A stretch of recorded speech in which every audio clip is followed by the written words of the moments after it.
ആ വളർച്ച സത്യത്തില് നമ്മൾ മനസ്സിലാക്കേണ്ടത് ഒരു ഒരു നാഷണൽ ലെവലിൽ GSTയുടെ വളർച്ചയുടെ ഭാഗമായിട്ട് അത്തരം വളർച്ചയുടെ ഭാഗമായി കേരളത്തിനും വളർച്ചയുണ്ടായിട്ടുണ്ട്. അല്ലാണ്ട് സംസ്ഥാന സർക്കാർ നേരിട്ട് പിരിക്കുന്ന നികുതി ഇനങ്ങളിൽ എത്രത്തോളം വളർച്ച ഉണ്ടായിട്ടുണ്ട് എന്ന് കണക്കാക്കിയാൽ അറിയാം സംസ്ഥാനത്തെ നികുതി വരുമാനത്തിന്റെ അല്ലെങ്കിൽ നികുതി വിഹിതത്തിന്റെ വർധന പെർസെന്റേജിലല്ല, യഥാർത്ഥ വർധന എത്രത്തോളം ഉണ്ടെന്ന് അപ്പോഴേ മനസ്സിലാക്കാൻ പറ്റും. നേരത്തെ സൂചിപ്പിച്ചത് നമുക്കറിയാം. ഇപ്പോ ഇവിടുത്തെ ക്വാറിയുടെ കാര്യത്തിലാണെങ്കിൽ, അല്ലെങ്കിൽ മുദ്രപത്രത്തിന്റെ കാര്യത്തിലാണെങ്കിൽ, അല്ലെങ്കിൽ ഇവിടുത്തെ മറ്റു ചില സംസ്ഥാന സർക്കാർ നേരിട്ട് പിരിക്കുന്ന പല കാര്യത്തിലും ഏതാണ്ട് 28,000 കോടി രൂപയുടെ നികുതി ഇനം പിരിക്കാതെ കിടക്കുന്നു എന്നുള്ളതാണ് ഇപ്പോ പല ബഡ്ജറ്റിലും അതുപോലെ CAG റിപ്പോർട്ടിലും എല്ലാം പറയുന്നത്.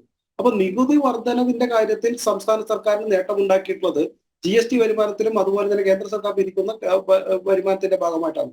മറ്റൊന്ന്, ഈ സംസ്ഥാന സർക്കാർ ഏറ്റവും കൂടുതൽ നോട്ടമിടുന്നതും അല്ലെങ്കിൽ കറവ പശുവാക്കുന്നതും സംസ്ഥാനത്തെ GST വകുപ്പിനെയാണ്. കാരണം ഇവിടെ കേരള സഭയുടെ കാര്യത്തിലായാലും അതുപോലെ തന്നെ നവകേരള സദസ്സുകൾ സംഘടിപ്പിക്കുവാനും GST കമ്മീഷണർക്കാണ് ഏറ്റവും കൂടുതൽ ടാർഗറ്റ് കൊടുത്തിരിക്കുന്നതും അദ്ദേഹത്തെയാണ് ബഹുമാനിച്ചതും സംസ്ഥാന സർക്കാരിന് ഏറ്റവും കൂടുതൽ വരുമാനം ഉണ്ടാക്കിയെന്നത്.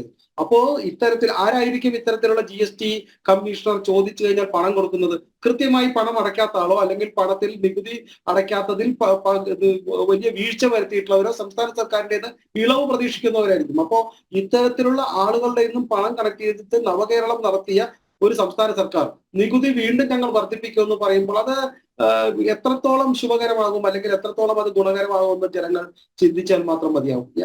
അതുപോലെ തന്നെയാണ് ഞാൻ ആദ്യമേ സൂചിപ്പിച്ചതുപോലെ ഈ നികുതി യഥാർത്ഥത്തിൽ വർദ്ധിക്കുവാനുള്ള സംസ്ഥാന സർക്കാരിൻ്റെതുള്ള പദ്ധതികളില്ല.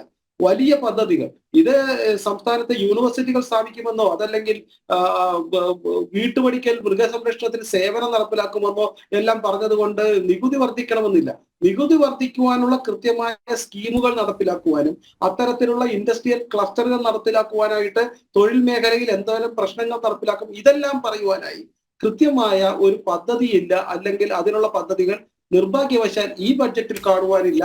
ഞാൻ നേരത്തെ സൂചിപ്പിച്ചതുപോലെ വലിയ വലിയ സ്കീമുകൾ ഇപ്പൊ നേരത്തെ സൂചിപ്പിച്ചിട്ടുണ്ട്. വലിയ മൂലധനം നിക്ഷേപിക്കുവാൻ സാധ്യതയുള്ള വലിയ വൻകിട കമ്പനികൾ കേരളത്തിലേക്ക് വരുന്നു എന്ന് പറയുന്നു. പക്ഷെ കൃത്യമായി ഏത് കമ്പനികളാണ് കേരളത്തിലേക്ക് വരുന്നത്? നമുക്കറിയാം മറ്റുള്ള സംസ്ഥാനങ്ങളിൽ പോലും, ചെറിയ ചെറിയ സംസ്ഥാനങ്ങൾ പോലും വിദേശങ്ങളിൽ നിന്ന് 15ഉം 20ഉം 1000 കോടി രൂപയുടെ, ലക്ഷം കോടി രൂപയുടെ എല്ലാം ഇൻവെസ്റ്റ്മെന്റുമായിട്ട് മുഖ്യമന്ത്രിമാർ പോയിട്ട് വരുന്നു. ഇവിടെ മുഖ്യമന്ത്രിക്ക് മറ്റുള്ള കേന്ദ്രങ്ങളിൽ പോയിട്ട് വരുമ്പോൾ കൂടുതലും നടക്കുന്നത് വലിയ വലിയ ഒരു സംസ്ഥാനത്തെ മുഖ്യമന്ത്രിക്കെതിരെയുള്ള ഒരു തെറ്റായ രീതിയിലുള്ള വാർത്തകളാണ്. അത് സംസ്ഥാനത്തിന്റെ ഇൻവെസ്റ്റ്മെന്റ് മുഖ്യമന്ത്രി മറ്റുള്ളിടത്ത് പോയി ഇൻവെസ്റ്റ് ചെയ്യാൻ പോകുന്നു എന്നുള്ള വാർത്തകളും അത്തരത്തിലുള്ള വാർത്തകളാണ് കൂടുതൽ വരുന്നത്. ഇത് സൂചിപ്പിക്കുന്നത് സംസ്ഥാനത്ത് കഴിഞ്ഞ തവണയായിട്ട് എത്ര പുതിയ ഇൻഡസ്ട്രികൾ വന്നിട്ടുണ്ട്.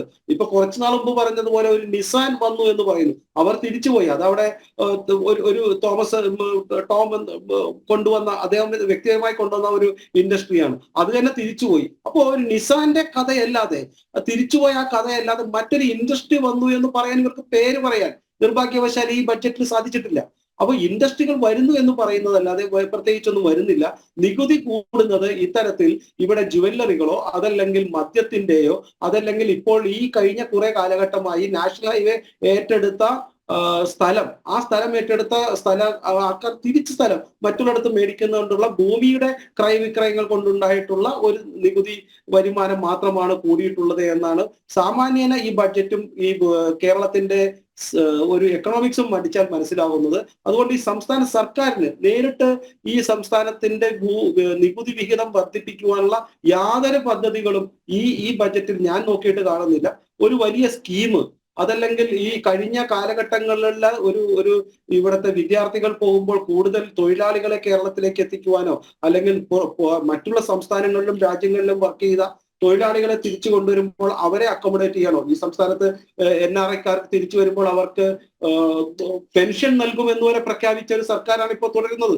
പക്ഷെ അവർക്ക് വന്നപ്പോൾ തൊഴിൽ നൽകുവാൻ മാത്രമല്ല, എന്നാൽ നിർഭാഗ്യവശാൽ അവരെ ഇവിടെ ഒരു ഇൻവെസ്റ്റ്മെന്റ് നടത്തി തുടങ്ങിയപ്പോൾ ആത്മഹത്യ ചെയ്യേണ്ട ഗതികേട്, NRI ഒരു സംരംഭകൻ ആത്മഹത്യ ചെയ്യേണ്ട ഗതികേട് വന്ന ഒരു സംസ്ഥാനവും കൂടിയാണ് കേരളം എന്ന് നമ്മൾ മനസ്സിലാക്കണം. ഇതുകൊണ്ടാണ് ഞാൻ സൂചിപ്പിച്ചത്, സംസ്ഥാന സർക്കാർ വെറും പൊങ്ങച്ചം പറയുകയോ വെറും ബജറ്റിലെ ഭാഷകൾ കൊണ്ട് ചില പ്രയോഗങ്ങൾ നടത്തുകയോ മാത്രമാണ് ചെയ്തിട്ടുള്ളത്.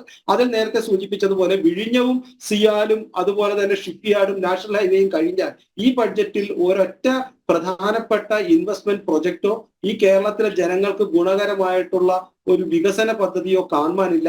മറ്റെല്ലാം ചിലവ് ചെയ്യുന്ന ഓരോരോ പദ്ധതികളെ കുറിച്ചിട്ടാണ് ഇവർ പറയുന്നത്. അതും ഇത്തരത്തിൽ ഈ ഓരോരോ പദ്ധതികളിലെ ഇപ്പൊ ഒരു കാര്യം സൂചിപ്പിക്കുന്നത്, പോയിന്റ് നമ്പർ 58, APJ അബ്ദുൽ കലാമിന്റെ പേരിൽ 3 മികവിന്റെ കേന്ദ്രങ്ങൾ സ്ഥാപിക്കും, അതിന് 10 കോടി രൂപ ചിലയിരുത്തുന്നു എന്ന് പറയുന്നുണ്ട്. സത്യത്തിൽ APJ അബ്ദുൽ കലാമിനോടുള്ളൊരു മാപ്പ് പറച്ചിലായിട്ട് ഇതിനെ വേണം കാണാൻ. കാരണം APJ അബ്ദുൽ കലാമിനെ പ്രസിഡന്റായിട്ട് നിർത്തിയപ്പോൾ ആകാശത്തേക്ക് വാണം വിടുന്ന ഒരു ആള് എന്ന് പറഞ്ഞ് കളിയാക്കിയ ഒരു മുഖ്യമന്ത്രിയുള്ള നാടാണിത്. നിരന്തരം APJയെ എങ്ങനെയാണ് ഇവർ, അബ്ദുൽ കലാമിനെ എങ്ങനെയാണ് ഇവർ കളിയാക്കിയതെന്ന് അറിയാം. ഇന്ന് APJ അബ്ദുൽ കലാമിന് വേണ്ടിയിട്ട് മികവിന്റെ കേന്ദ്രങ്ങൾ, അതുപോലെ തന്നെ ഓക്സ്ഫോർഡ് യൂണിവേഴ്സിറ്റിയുമായിട്ട് ചേർന്നുകൊണ്ട് ഡിജിറ്റൽ യൂണിവേഴ്സിറ്റി എന്ന് പറയുന്നു, അവർക്ക് 10 കോടി മുതൽ മുടക്കുന്നു എന്ന് പറയുന്നു. പിന്നെ 71 കോടി മുടക്കിയിട്ട് ആസ്ഥാന മന്ദിരം പറയുന്നു. ഈ 71 കോടിയും 10 കോടിയും അടക്കം മുടക്കുമെന്ന് പറയുന്നവര് കഴിഞ്ഞ എത്രയോ ബഡ്ജറ്റുകളിൽ മുടക്കുമെന്നും അതുപോലെ തന്നെ ആസ്ഥാന മന്ദിരങ്ങൾ പണിയുമെന്ന് പറഞ്ഞ ഒരൊറ്റ പദ്ധതിക്ക് തറക്കല്ല് പോലും ഇട്ടിട്ടില്ല എന്നുള്ളതാണ് ഏറ്റവും പ്രധാനപ്പെട്ട കാര്യം. അപ്പൊ മികവിന്റെ കേന്ദ്രങ്ങളോ അതല്ലെങ്കിൽ ഇത്തരം യൂണിവേഴ്സിറ്റികളോ പണിയുവാൻ സംസ്ഥാന സർക്കാരിന്റെ എവിടെ നിന്നാണ് പണം?